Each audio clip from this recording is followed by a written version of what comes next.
This is Kirk from Crestwood, Kentucky. The perfect time for me to listen to Scandal Water Podcast is when I'm out for a run. Being entertained while I'm running helps the miles fly by.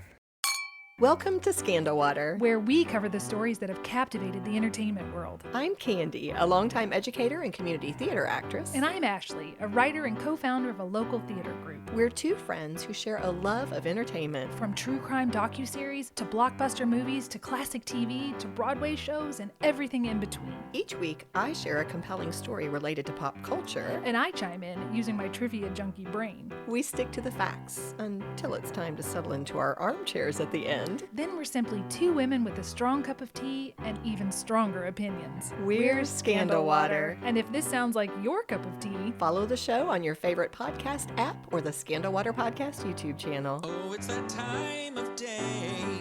Tune in and hear what the ladies say. It's time to bend your ear when the silver screen appears. Stories about the stage and screen and everything in between. So come on and join the fun. The curtain opens in 3, 2, 1. Hello, Ashley. hello. You ready for another Things That Go Bump episode? I sure am. This one's going to be so fun. Yeah. You know what? Before we say what it is, though, I'm going to start with a little audio clip. This is very short. Okay. But you'll see why I'm playing it in just a second.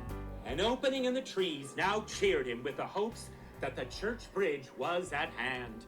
The wavering reflection of a silver star in the bosom of the brook told him that he was not mistaken. He saw the walls of the church dimly glaring under the trees beyond.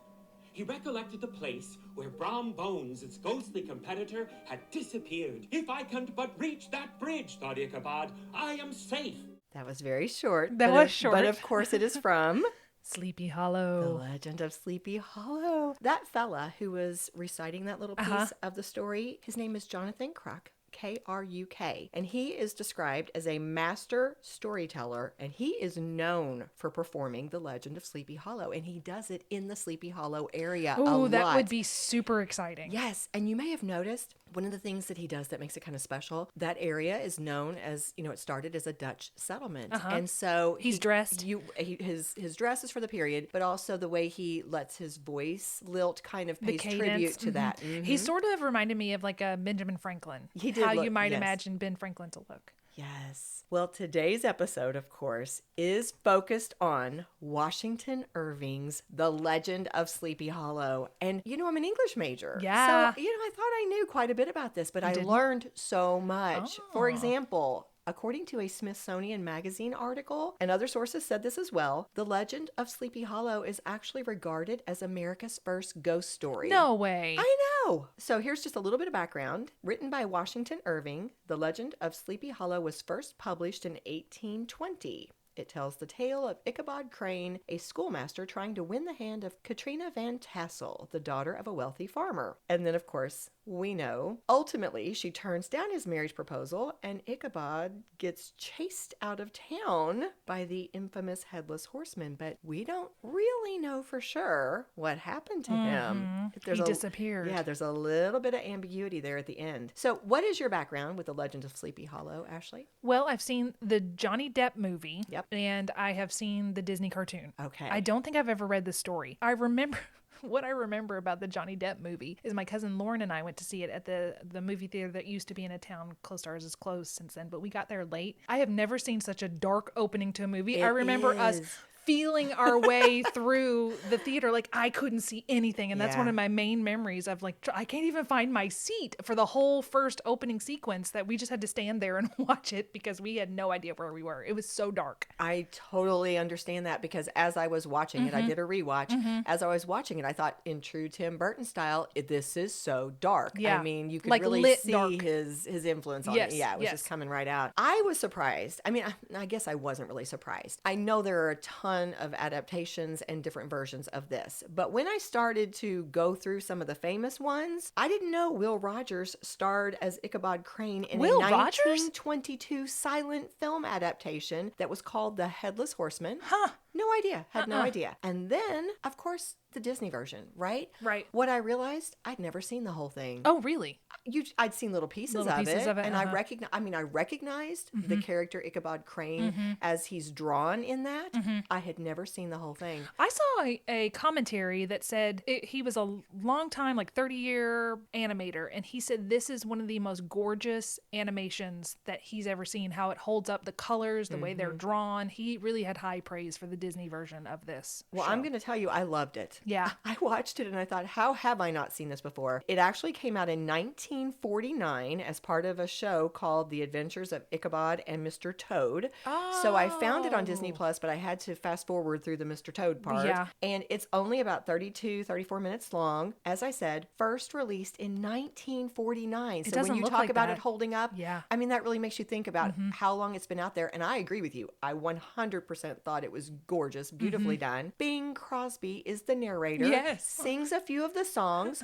Perfect. I thought he was perfect. It talked about a few of the other people who I think were largely uncredited. They had some voice actors, you know, the fella who did Donald Duck. And anyway, I think Tony Randall was one of the sounds. So they had some really cool people doing it. But it's funny because I felt so validated as I was watching, especially when Brom Bones first came out. I was like, he's just like Gaston. This is like Gaston. Yes. And then I found later where one of the animators involved in the project said that he did use Brom to then later create Gaston. Oh, in that makes Beauty so and much the sense. Beast. That's another comment I remember seeing. It's like, oh, we found Gaston's relatives. So other people made that connection too. So another fun adaptation, Scooby Doo. I do not remember Scooby Doo doing this. Well, until I saw it in print, I did not remember it either. But then I could picture it. You know, once somebody said Scooby Doo had a version, I could picture the Headless Horseman from that. But I looked up a little clip because they had just like a 4-minute little excerpt that was on YouTube for free. And it was fun. It was fun because, of course, it was updated. This came out in 1976. Wow. So the little piece I saw was at the party that was being put on by Beth Crane, granddaughter of Ichabod Crane. Well, okay. Well, then at least he must have survived that incident. Yes.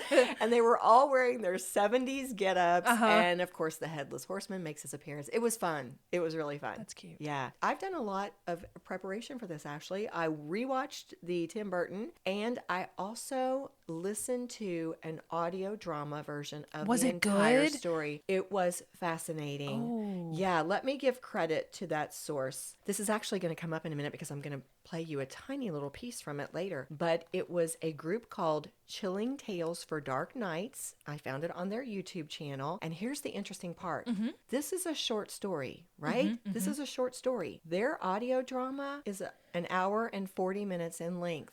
Now, mind you, they tell it at a nice, slow steady pace. You have a few little sound effects added in here and there. But what it made me realize was, first of all, the beauty in the language. Yeah. It is almost poetic. Yeah. It made me realize, and this is actually something I saw that was a commentary from someone. I can't give them credit because I'm not sure who it was. But somebody did make a comment that also said, this is pre-TV, this is pre-radio. Yeah. This is back in the olden days. People, when they told a story, if you had a professional writer, they wanted to tell it well. You developed your setting. You developed your characters. Because that's all you had to do. Right. You wanted to get immersed in the story. Absolutely. So the humor, the descriptiveness, the cleverness, it really, all of it hit me. Yeah. Does it make you kind of wish that it would go back to that way? Or what did you feel in modern times? Okay, so now I'm remembering. It wasn't a comment from like a critic. That comment was actually one of the comments from a person who had listened to the audio drama, because some of the comments were saying, this is too long. They were criticizing it. And because I think of our modern attention spans, some people didn't want to hang with it. And this person was calling out, at the time period this was written, this was how it was done. First of all, if you knew how to write well. And secondly, we should appreciate it more. Yeah, we should. Like immerse yourself in it, because this is beautiful. You know what I'm thinking? I don't know. I'm slipping into my armchair for just a second here. People say it's too long, but yet they'll binge a series on Netflix in a day. So maybe instead of this is too long, maybe it's just not your style. Could be, because the other thing I think that we like nowadays is action filled fast pacing. Yeah. And this is not like that. So I believe, don't hold me to this, but we might have been 32 minutes into the audio drama before we ever mentioned Brom Bones. You know what I'm saying? Like it really did take its time laying out everything. And I think some people Just don't really like it. need it to move faster. They need it to be very action packed. Yeah. But I would say if you are interested in this, you should listen to it. I think I might. Because I saw some really, really beautiful things in that audio drama and hearing the full story. But we'll come back to that later. For right now, let's go ahead and offer a summary that's just a tiny bit more detailed. Okay, this comes from Britannica. The protagonist of the story, Ichabod Crane, is a Yankee schoolteacher who lives in Sleepy Hollow, a Dutch enclave on the Hudson River. A suggestible man, Crane believes the ghost stories and tales of witchcraft he has heard and read. He is particularly impressed by the tale of a spectral, headless horseman said to haunt the area. Crane is also mercenary. He courts Katrina Van Tassel mostly because she is the daughter of a rich farmer and is expected to receive a large inheritance. Abraham von Brunt, also called Brom Bones, is Crane's jealous rival, a local favorite and a rash horseman who often plays tricks on the schoolmaster. Late one night, as Crane rides home from a party at Van Tassel's home, he is suddenly frightened by a ghost-like headless horseman. The ghost pursues him and hurls at him a round object that he takes to be a head, but is later revealed to have been a pumpkin. The schoolmaster is never seen in Sleepy Hollow again. So do you think it was Brom Bones that did it? I thought we would save that for our Oh, armchair. okay. If you don't mind. Not at all. Yeah, now we've got a little teaser. That's what's coming down the road. So that's actually something I was going to add, though. This little summary leaves out the fact that Washington Irving purposely leaves some ambiguity at the end of the story. Okay. If you listen to the end, he offers a couple of different theories and straight up says, some people think this. Other people believe this. It's rumored that this happens. So we'll come back to that too. Okay. So a fun fact pointed out in one article is that while the legend of Sleepy Hollow nowadays is often very closely associated with Halloween, that holiday is not actually mentioned in the story, and that's because It didn't Halloween... exist? Yeah. It didn't exist. Yeah, it didn't exist. It wasn't widely celebrated in the U.S. until decades after this story was published. Just another Tuesday. So I mentioned the audio drama just to get a flavor of the story itself and also introduce the character of Ichabod Crane. What I'm going to play now is about a minute and a half where you're going to hear Washington Irving's description of the main character. I thought you were going to say you're going to hear Washington Irving's voice. And I was like, what? Wait a Candy, minute, what have you unearthed? You archaeologist. In this by-place of nature, there abode, in a remote period of American history, that is to say some 30 years since, a worthy wight of the name of Ichabod Crane, who sojourned, or as he expressed it, tarried in Sleepy Hollow, for the purpose of instructing the children of the vicinity. He was a native of Connecticut, a state which supplies the Union with pioneers for the mind, as well as for the forest, and sends forth yearly its legions of frontier woodsmen and country schoolmasters. The cognomen of Crane was not inapplicable to his person. He was tall, but exceedingly lank, with narrow shoulders, long arms and legs, hands that dangled a mile out of his sleeves, feet that might have served for shovels, and his whole frame most loosely hung together. Excuse me, sir. His head was small and flat at top, with huge ears, large green glassy eyes, and a long snipe nose, so that it looked like a weathercock perched upon his spindle neck to tell which way the wind blew. To see him striding along the profile of a hill on a windy day, with his clothes bagging and fluttering about him, one might have mistaken him for the genius of famine descending upon the earth, or some scarecrow eloped from a cornfield. Do you see what I mean? What a description. Yes, what a description. And it was so funny because even though I didn't really know that word they were using about the cognomen or something like that, I got the point. Yeah. That Crane, he looks like a crane. Yes. Like it's such an Yes. appropriate name for him. And I was like, isn't that clever? It is, and it reminds me, the long snipe nose comment reminded me that when Johnny Depp was cast in this, he was so excited because he thought he was going to get to have a long snipe nose. He's like, I'm going to get this. And of course he And didn't. they didn't do it. No, they didn't do it. But No, he was still attractive. Yeah. I feel a kinship with Ichabod when she described the arms that are a mile out of his sleeves, because I too have very long arms and very big feet. So I don't think you look like Ichabod. no, but I do have very, very long arms. So I thought that was really cool. But now let's move into a little bit of the background. Okay. How did Washington Irving come to write The Legend of Sleepy Hollow? Well, first, I just want to point out a few things that I did not know about this man, okay? With a really cool name. Well, Washington Irving, you think that's a really cool name? I do. I think that's very cool and artistic sounding. Well, I will say that as I was writing this up, I was like, what am I going to call him for short? It doesn't sound right to call him Washington. No, Mr. Irving sounds very formal. So I'm like, I'm just going to have to refer to him as Washington Irving all the way through this. I think you should. It's just a cool name. It It's is like a cool name. The authors back then had such cool names like Ambrose Bierce, Washington Irving, Charles Dickens. It was like, I'm a writer. That's a really good point. Well, Washington Irving is, of course, very famous. Other than The Legend of Sleepy Hollow, probably his most famous work would be Rip Van Winkle. Most everybody's heard of that. Yeah. I did not know that he has been called the father of the American short story and the father of American literature. I did not know that either. Yeah. And so what I discovered is many sources talked about this. Washington Irving is credited with being the first American to really earn his living through writing. Wow. Yeah, like the first professional writer. Several sources say that he is also regarded as the first American writer to receive international acclaim for his writing. Like he really kind of put America on the map to other countries, in terms of our writing. And I don't think I even know what he looks like. We'll have to look up his picture. Let's look it up at the breaks. But he broke ground, right? The first ghost story. And this is from a blog on the Library of Congress website. The Legend of Sleepy Hollow was one of the first works of fiction by an American author to become popular outside of the U.S.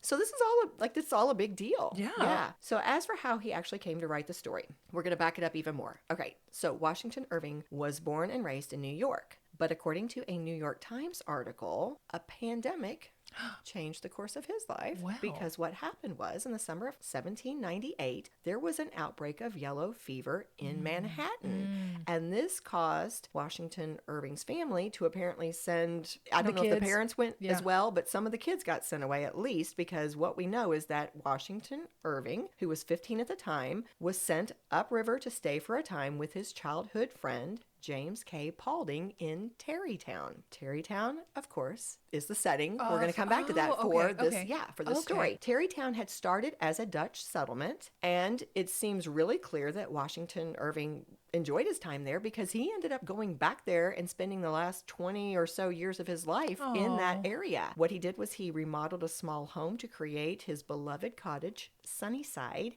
a house that is now on the National Register of Historic Places and a place you can go tour. Oh, that's really cool. Yeah, absolutely. And it's where I believe, if I remember correctly, that master storyteller that we heard, Jonathan Cruck, I believe he performs The Legend of Sleepy Hollow. Like at his house? In front of Sunnyside. I think that's something that he has done many Octobers. It's like an event that's been offered over the years, different times. Yeah. But back when Washington Irving was a teenager staying in Tarrytown, that's when they think he first heard some of the stories and some of the folklore and other influences that ended up making their way into his famous story, The Legend of Sleepy Hollow. Historian Elizabeth Bradley offered this comment that speaks to that point. She was talking about Washington Irving, of course, and she said, he would have been introduced to local ghost stories and lore at an impressionable age. He cleverly weaves together factual locations, the old Dutch church and churchyard, Major Andre's tree, some actual family names, including Van Tassel and Ichabod Crane, and a little bit of Revolutionary War history with pure imagination and fantasy. It's a melting pot of a story, and thus totally American. So Ichabod Crane was a name that already existed. We're going to come back to that. Okay. Yes. He pulled in a lot of things from experiences he had or places or people he might have run across. Yeah. As we've pretty much made clear, Washington Irving was a pretty accomplished fellow. In addition to being a professional writer, he was also a historian and a statesman, and he had a military career for a time. Wow. But he spent about 17 years living in Europe, and while there, he also probably heard some of the legends and lore that also came to play in his story. Again, we're going to come back to all that about the inspirations later. That's going to be after the break. But it was while he was living in England that Washington Irving wrote The Legend of Sleepy Hollow. It was published While he was living in England? He was in England at that time. Okay. Yeah, he lived, in Europe for like 17 years. This particular collection, because this was one story in a collection, was published in 1820. The book was entitled The Sketchbook of Geoffrey Crayon Esquire. And just as a side note, this fella had a thing for using pseudonyms. Washington Irving did it all the time. We just heard one that he used, Geoffrey Crayon. Two others that he used were Dietrich Knickerbocker, which helped inspire the name of the New York Knicks. Really? Yes. Oh my goodness. And he also used Jonathan Oldstyle. I'm sure he had others as well, but I wonder those are if the ones I Washington pulled out. Irving was a pen name. Well, Maybe we'll never know who he really was, because that's a cool name. It is a cool name, but I think it is real. Okay. And if I recall correctly, there's a town called Irvington that's Named after him? Yeah. Regardless, The Legend of Sleepy Hollow was an immediate hit. And here we are, 205 years later. Wow. And it's still a work that is widely recognized in Yeah. our pop culture. Yeah. Kids know it. I mean, Yeah. you can go up to kids today, and many of them are going to know about the Headless Horseman or The Legend of Sleepy Hollow. That's Yeah. wild. Whew. All right. Well, we've laid our foundation. Let's take a little break. Okay. And when we come back, we'll talk about all those inspirations. Okay, good. Okay. We love our sponsors. They help make our podcast possible, but we also know that some of you prefer to enjoy your tea without any interruptions. Well, if that's the case, you'll be excited to learn that you can now listen to Scandal Water free of sponsor ads on Apple Podcasts for only $4.99 a month or $49.99 a year. The best part? By subscribing, you'll also receive access to our exclusive bonus content. To sign up, just go to Apple Podcasts and search for Scandal Water Podcast, and you'll see the link. Thanks for helping us keep the tea brewing. Cheers! And we are back. Yes. All right. So, in terms of some of the real life inspirations for the story, probably the most obvious example is the setting. The story is said to take place in a quaint, secluded glen named Sleepy Hollow near Tarrytown, New York. And it's so cute because when you listen to the story, again, if I hadn't listened to it, I wouldn't have caught some of these things. But it makes this cute reference to it being called Tarrytown by the wives who found that their husbands liked to tarry there too much. It was, really cute stuff. That is cute. Yeah. And as a little side note, to honor the legend of Sleepy Hollow, in 1996, the town of North Tarrytown changed its name to Sleepy Hollow. Oh, wow. Yeah. And they lean into that I bet theme. they do. They absolutely do. They make it a tourist thing, right? Well, I mean, they just incorporate it everywhere. Yes, it's very touristy, but it's also part of their daily lives. The mascot of Sleepy Hollow High School is the Headless Horseman. They have a pregame tradition of having the Headless Horseman carrying a jack-o'-lantern lead the team out before the games. Isn't Talk that about cool? intimidation. Yeah. The fire department, the police department have the Headless Horseman on their vehicles. I mean, it's all over the town. It's all over. I love it. I think that's cute. adorable. Yeah, now I really want to go. But so Washington Irving also incorporated real historic landmarks into the story. That man knew how to sell a story. He did. And also, I mean, he's the epitome of that little maxim, write about what you know. Yeah. You know what I'm saying? Yeah. Use what you know from your real life and incorporate it into your fiction. Well, he did. There really was a bridge like the one described in the story. It's gone. Like that original bridge is long gone. Okay. But there's a historical marker today. And they didn't rebuild it? They have another bridge, but It's not the same. Right. I mean, I think they try to kind of lean into that illusion, but the original bridge is gone. Okay. All right. But there's also still standing today the old Dutch church, just as mentioned in the story. That's cool. And just as it says in the story, there really is a cemetery on its grounds. And then it's kind of interesting. I'd like to see it in person, but it sounds as though you have the burying ground that's right there on the grounds of the old Dutch church. And then like right nearby is another cemetery, which is like the Sleepy Hollow Cemetery. That's the way it sounded to me. The Headless Horseman, according to the story, is thought to be buried in the burying ground of the old old church. And some of the other people we're about to mention, who they believe to be the inspiration for some of the characters, are actually also buried there as well. Washington Irving ended up being buried in that other cemetery adjacent to it, that one nearby, the Sleepy Hollow Cemetery. As a Life magazine article put it, quote, "Only a little up the hill from the burial ground where Irving would spend his days begins Sleepy Hollow Cemetery, his final place of rest." Wow. I know. He said that's where I belong. Yeah. So character inspirations. Washington Irving knew the real Van Tassel family. Really? Yeah, but he embellished their story for the book. That's the words they used on a Hudson Tavern website when they were giving a little history of the place. In real life, I saw this in a couple different sources. My inference is that this was when the family went and during the pandemic and they, that outbreak of yellow fever, they had to go live in, different areas. I'm assuming it was during that time period, but I'm not sure. Okay. But apparently Washington Irving's sister was staying with the Van Tassels for a time. So he would go and visit her. Yeah, he'd go visit, right? So in his book, he turned them into a wealthy family. And the character of Katrina Van Tassel is assumed to have been inspired by Eleanor Van Tassel Brush, although I think he liked the name Katrina better because this woman, Eleanor, she had an aunt whose name was Katrina, spelled with a C instead of a K. Yeah. Okay. So he kind of exactly combined them. This is another short excerpt from Jonathan Cruck, that master storyteller, reading a little passage from the story about Katrina and then telling of the connection in his words. Okay. It's short. What a thing for your resume, master storyteller. I know. What a job title. We're standing at the headstone of Katrina Van Tassel. The name, of course, appears in the legend of Sleepy Hollow.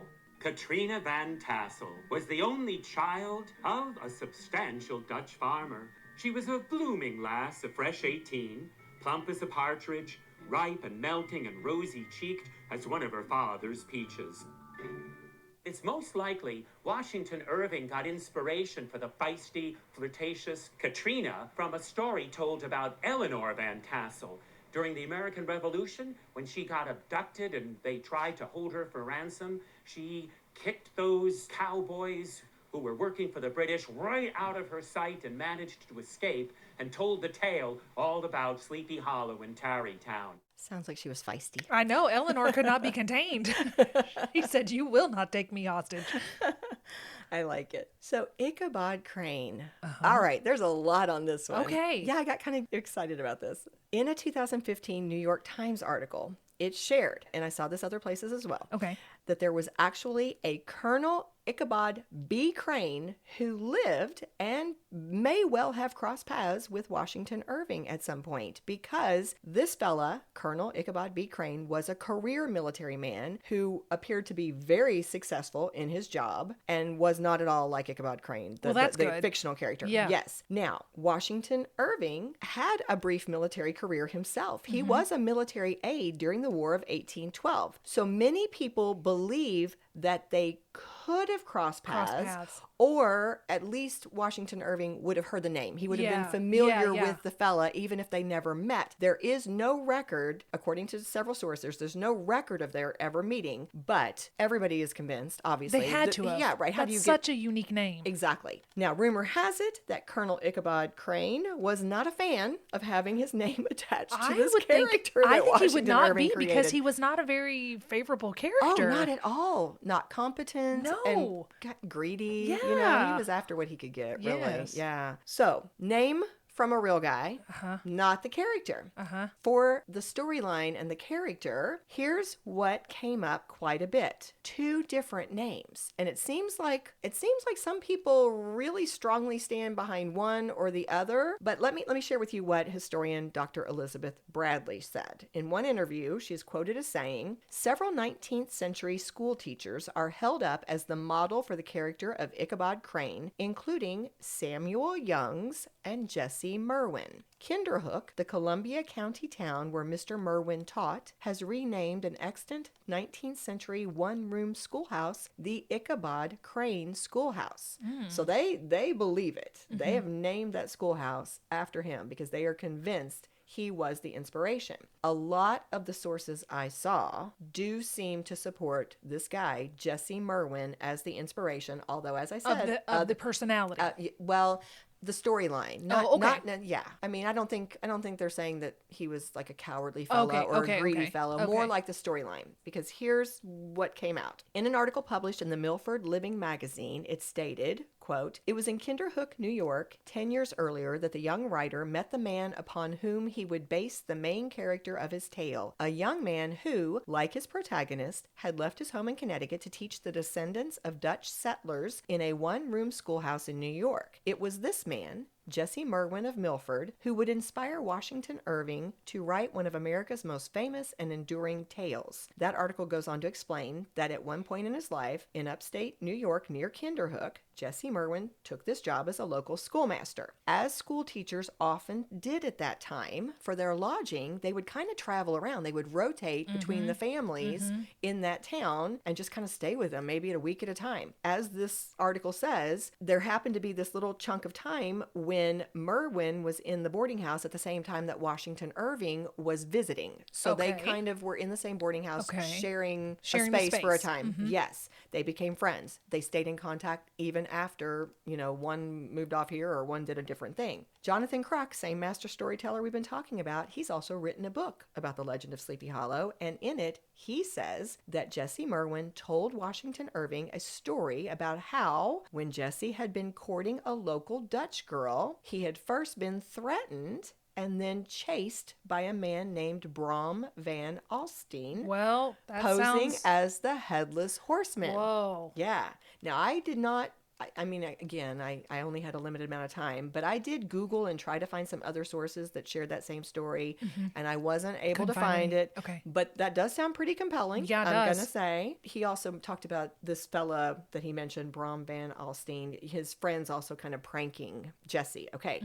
So this Milford Living magazine article also goes on to mention 2 other pieces of evidence that support Jesse Merwin as being the man who inspired Ichabod Crane. Okay. And these pieces of evidence were mentioned other places as well. So I was able to corroborate this across a couple of other sources. Okay. One of those pieces of evidence was an 1846 letter of introduction in which former President Martin Van Buren, who was a Kinderhook native himself, wrote, quote, "I have known J. Merwin, Esquire, for about a third of a century, and believe him to be a man of honor and integrity, and that he is the same person celebrated in the writings of the Honorable Washington Irving under the character of Ichabod Crane." Okay. Okay. The president thinks it's him. Yeah. Another piece of evidence was mentioned by Martin Van Buren's great-nephew in a New York Times article in 1898, quote, "Upon the outside of a letter received from Merwin, when they were both old men, Irving endorsed the original Ichabod Crane." So they're saying that Jesse sent him a letter and that Washington Irving had written on the outside, like, this is the original Ichabod Crane. Like, so basically he's saying, yeah, this is the guy. Okay. Okay. This is the guy. So,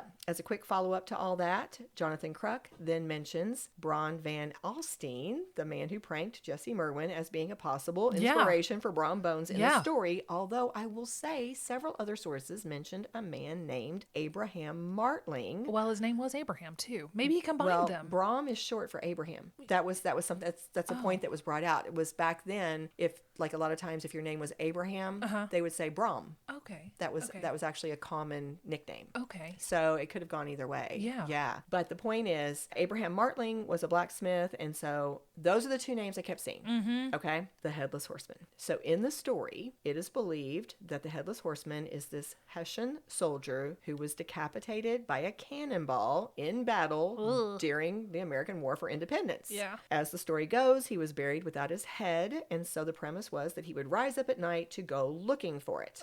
In creating the character of the Headless Horseman, we kind of alluded to this earlier, that Washington Irving may have taken some ideas from his time in Europe, because what I saw is that the concept of a headless horseman Is not new. is not new. Oh. Like some sources said it goes back to even the Middle Ages. It's something that's kind of been in folklore or mythology for years, but not fleshed out. Not the way Washington Irving created this character. It's just kind of like this idea, this concept that's been out there, right? So they think that he may have gleaned some ideas while he was traveling in Europe, but also from hearing all of these supernatural tales, the ghost stories, the war stories that he heard while he was living in that Tarrytown region as a teenager. So he was basically he put it all in a pot. Absolutely. Yeah. And it was, to me, that was something that was kind of cool, because I think in my mind, you know, the Headless Horseman, I kind of focus on the ghost story aspect or the supernatural aspect. You don't think about the military aspect? Right. And the fact what a horrible way to die. Yeah, absolutely. But also they pointed out, this is from an article published by Historic Hudson. They said the people in that area, they saw the war up close, like all these events, all the things that happened, and many of them were obviously participating. And a quote was, Major Andre's Revolutionary War capture and execution would have been well within the memory of the living residents of Irving's Sleepy Hollow. So it made me think about, he was a military aide himself, how the war did play such an, you know, an important role in that story. You don't think about that. Yeah. Well, to bring this to a close, we've quoted this woman. She is this historian, Elizabeth Bradley, who obviously is an expert on the subject. She was asked at one point why she thought this story was so enduring. And one of her answers that she gave actually goes back to the Headless Horseman. Here's what she said. This is, by the way, it was an NPR article. I think that Headless Horseman enables us to project anything we like onto it because we don't know what the horseman looks like. We don't know that it is actually a horseman. You know, it really is a mystery figure, a kind of avenger figure that could be anything you like. And as a result, it's endlessly adaptable and accessible to people from all different cultural backgrounds. Armchair psychologist. So moving into our armchair, I have two questions. Okay. The first is responding to that. What do you think about the importance of this Headless Horseman being mysterious and faceless and headless? Do you think? I think that is really important, because if he had not knowing what he looks like makes him scarier, and that he's still sentient without a head, that's creepy. To have something that can still move and almost make decisions without a brain, without a head, that's really spooky.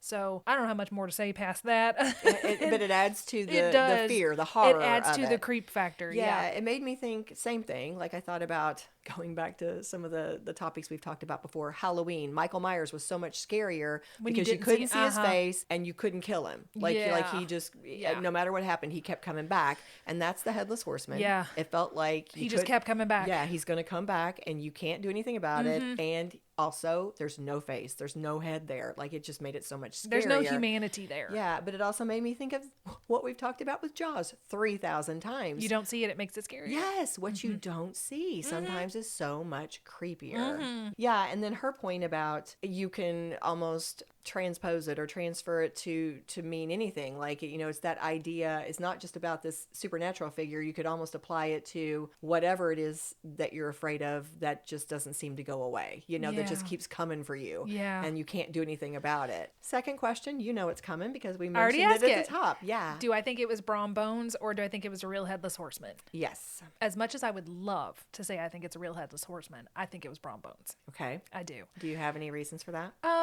Because he talked about the pattern of behavior where he had been playing pranks on him, and he wanted Katrina for himself, and it ran him out of town, and then him and Katrina got married, but Katrina wanted Brom in the first place. Right. So he didn't really stand a chance with her, but I just think from his behavior and wasn't the Headless Horseman like never seen again or something as well? I don't remember that part. I don't think he ever haunted that area. I think it was Brom just dressed up to scare him out. Okay. I would love to be able to say yes, it was real, but I don't think it was.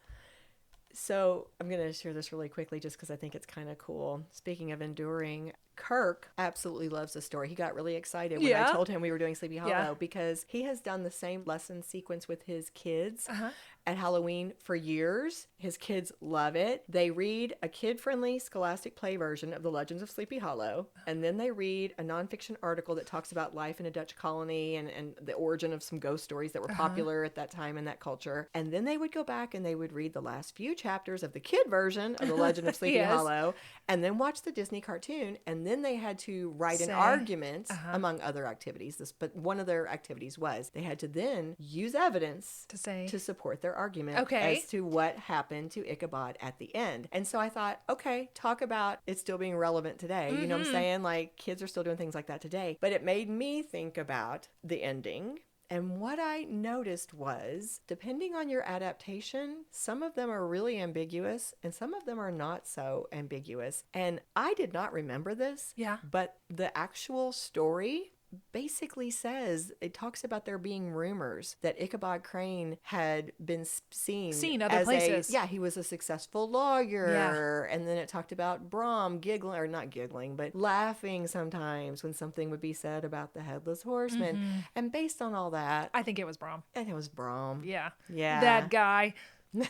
Just running his rival out of town, literally. Yeah, absolutely. Yeah. And, you know, it's funny, too, because just pop culture, I was way more sympathetic to Ichabod Crane than I am now, because now that I go back and read it, I'm like, he was just after money. He just wanted her wealth. Yes. He didn't care about her. That's what's really fascinating, and I see why the military man was, like, reading it and going, really? Right. This is what you're putting to my name? Yeah. And Jesse may have been a little upset. I would think that this is not a heroic person, everybody. No, but I think he liked the notoriety. Probably. He seemed like he wanted He was cool with it. He wanted to be the fellow who inspired Ichabod Crane.